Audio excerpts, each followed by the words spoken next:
Greetings, and today I have another deck video for you guys. So I was supposed to upload on Sunday, but I was playing video games in the morning, and I was about to start recording, and then just as I was about to save, the game crashed, and that kind of made me mad because I kind of spent all of yesterday morning playing it, and so I was in a bad mood for the rest of the day. So I was like, yeah, maybe I'll save the recording till Monday. And Tuesday recording still coming, of course. But today's video, I think I'm just gonna do a deck guide. So this video probably won't be as long as my other ones, because I'm trying to think of also some other ideas for like deck content video that I'm trying to make. I like the deck building challenge concept for me. I think it's pretty fun. Like even though I might not make the most OP decks out there, there are still some decks that can, that might be able to prove its worth if tweaked in the right way. So I think I'm deciding to do just the guide itself, because I want to kind of be able to share my thoughts on kind of why I made this deck, how I actually came up with the concept of making this deck, and why I'm adding certain cards. So as you can tell, the deck itself is pretty expensive in the high end, and there are many reasons for that.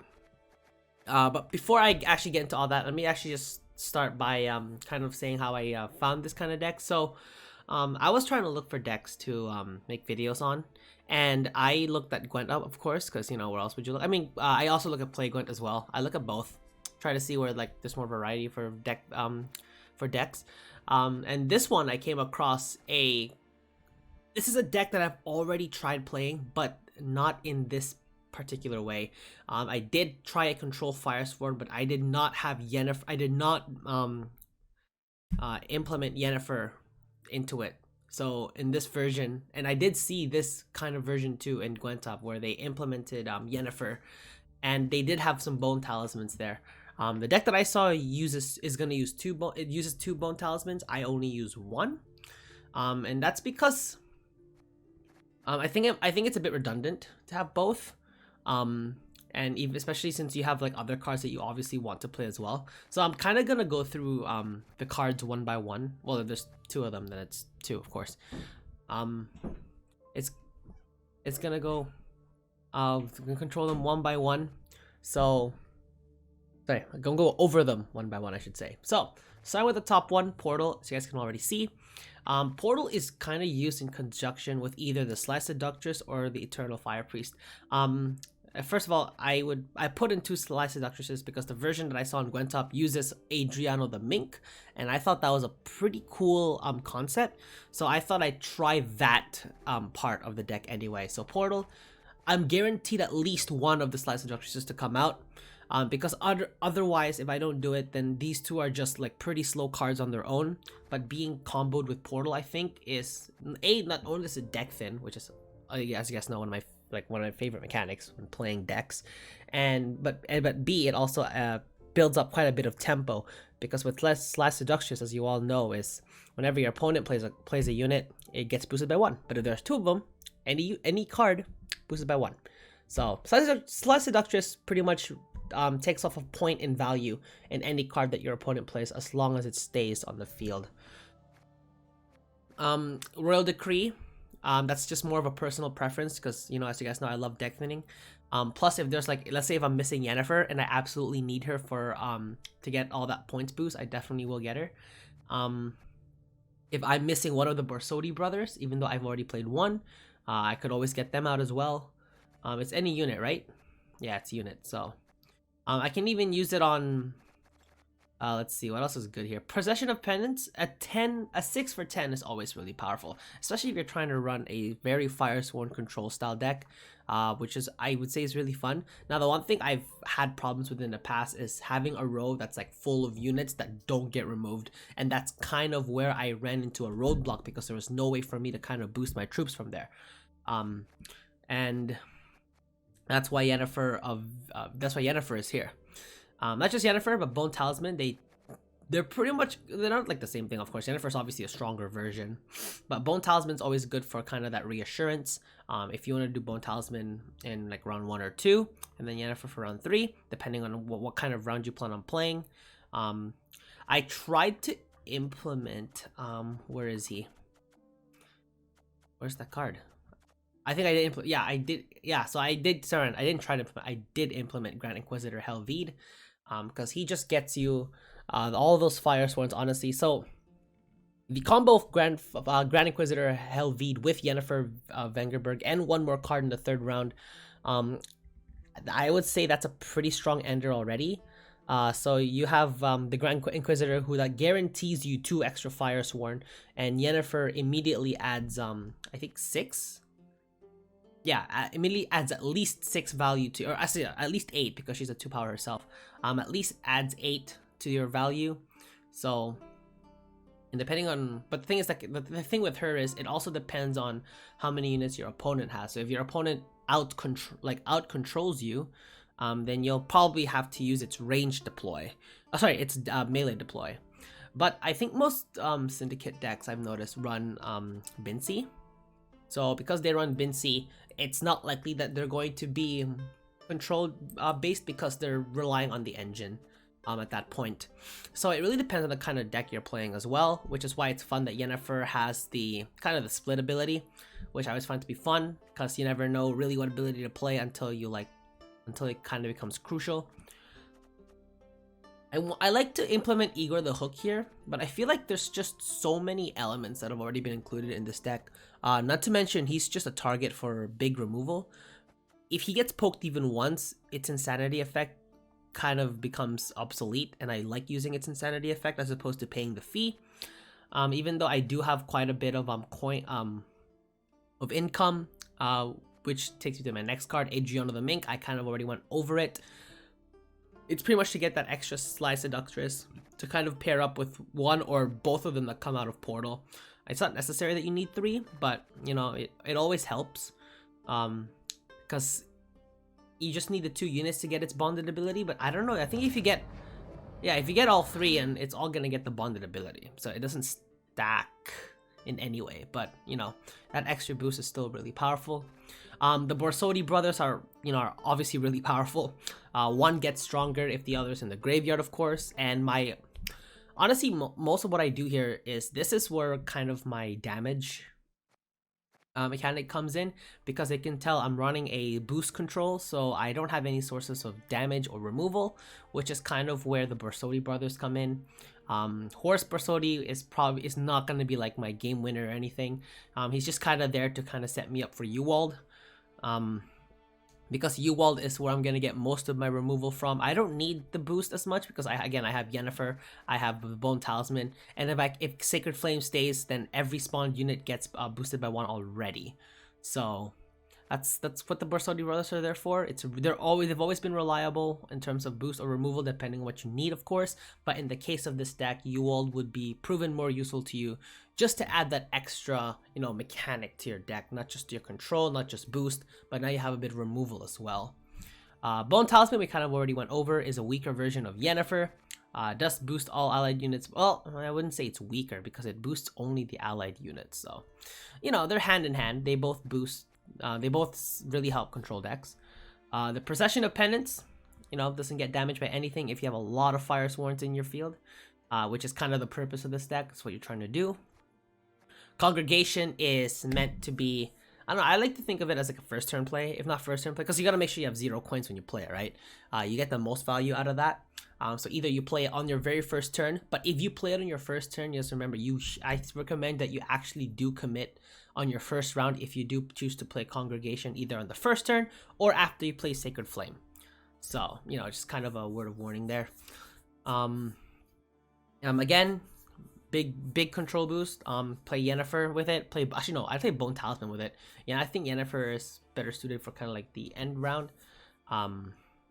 Yeah. So Congregation's there. Still a pretty powerful card in terms of wanting to support the control mechanic for Firesworn, I think. And we have Casino Bouncers. Again, it does a bit of control, but it also implements that deck thin that I always like. So thinning out that deck even more, helping out the Royal Decree, which is always nice. You can pay either by coin or by Insanity. Again, whenever I pay by Insanity, if I'm able to pay by Insanity, I will pay by Insanity. Eavesdrop's a good coin filter. I was debating whether to put 1 or 2 Eavesdrops in here, But I feel like 1 is going to be enough because A, it does get you that 4 coin profit. This is a deck that doesn't require a lot of, like, it doesn't require to have max coin because I'm not adding in the Flying Redanian. I don't know if you can hear that, but the train's coming. I hope you can still hear me. So yeah, eavesdrop's always good. Like, I always found the filtering of the deck a really strong mechanic when I was playing with Skellige decks. Being able to filter out your cards was always really nice. And you were able to get your combos out real quick. So that's what I have eavesdrop there for. Plus that 4 coins always going to be helpful, especially when this card gets removed a lot. Tax Collector. Now, Tax Collector, as you all know, is in almost every Syndicate deck, if not every Syndicate deck. And it is a hard card to remove. I am not gonna lie about that. It is a very hard card to remove. It literally takes tall removal cards to get rid of it. And that's kind of a big deal, actually, because if this gets removed by tall, then it kind of removes its options for, you know, if you want to play your Borsodi brothers in there, or if you want to play Adriano the Mink, or even the Grand Inquisitor Helvete. So I kind of like seeing the Tax Collector as sort of an early source of coin, but also as a sort of a bait to kind of lure in those tall removal cards, so that your stronger cards in the later round will be more protected, hopefully, unless their deck is full of tall removal, in which case you're done. You're just done. Firesworn Scribe, it's like the control version of Tax Collector. Again, it's likely that it's going to lure in tall removal cards just because of its ability to get you income. But hey, you know what? It's kind of a unit that's there. So, and it does benefit with Firesworns. So that's why it's there. I added just 1 unit because I think I had to, but then I realized I needed at least 1 Bone Talisman card in there. So I took 1 off and I added in the Eternal Fire Priest, which we'll get to later in a bit. Eternal Fire Inquisitor, I was debating whether to remove 1 Firesworn Scribe or 1 Fire Inquisitor, but the Firesworn Scribe is actually a pretty slow card in my opinion. At least with Eternal Fire Inquisitor, if you have a chance to remove a unit from the field and add in a Firesworn Zealot, then you're obviously going to want to take that chance, right? So I kind of chose to keep the Fire Inquisitor because it does help more with the control, whereas the Firesworn Scribe does help with the income, but again, it is kind of a slow card in that case. Swindle's good. Again, more income. I feel like I have one too many income cards in here, so I might make a little bit of a change. If anything, I might just make the change that to remove 1 Swindle, maybe add another Eternal Fire Priest. Again, Portal. It doesn't matter which of these comes out, honestly. If I can get 1 Eternal Fire, if at least 1 Slice Seductress comes out, that's enough for Adriano the Mink to be activated, in all honesty. But yeah, Swindle's there. It's always good to have that between 4 to 6. You never know what you're gonna get. I actually think that 4 is actually a lot of coin already. Plus, if your opponent decides to dry pass in the second round, I guess it's kind of tough to tell because I think when you go like a lot, I think you remove, like, some of your coins are removed in the third round. But hey, you know what? If you have 10 cards in the second round and they dry pass, then you can just play 2 Swindles, because A, it filters out your hand, which lets you draw more cards that you hopefully that you might need in the third round.